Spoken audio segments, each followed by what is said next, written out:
You've interviewed over 4,000 people, or you've done over 4,000 interviews, and you have a style of your own. You have this idea in your mind that this is the message that I want to convey, and you want to be true to yourself. But what is one of the biggest challenges that you faced when you were doing these 4,000 interviews? Was there any time where you felt maybe I'm not doing justice to this piece? Oh, I like the close of that question, doing justice to the piece. I would say, gosh, that's a good question. Here's my thing.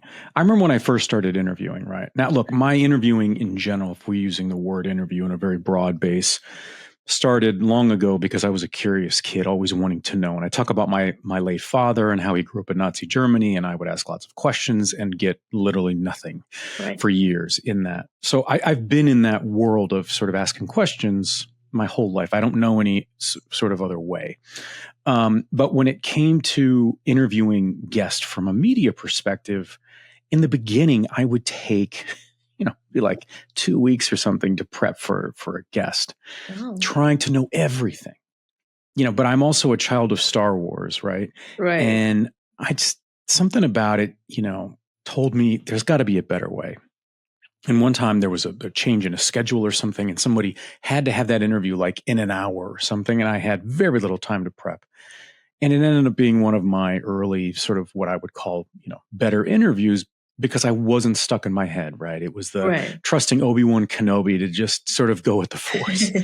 And that's when I leaned into my work in mental health, my previous sort of life in that world, and getting my doctorate was you just have to live in the moment. And if I even know just a couple of things about you, and I let sort of that yarn unfurl in front of me around my curiosity and maybe where you and I might go in a conversation, chances are it will be something that's organic. It'll be in the moment, and hopefully it will allow the guest to sort of have their own platform to express their value and what they are passionate about. So the biggest challenge really in providing that justice was not injecting myself into that. But I want to be clear, not in a way where, to me, it's about agenda. Like I don't ever.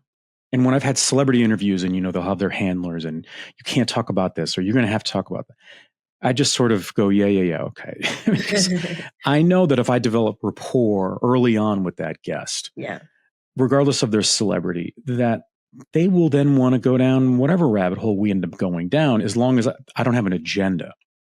Right. And so, it's risky.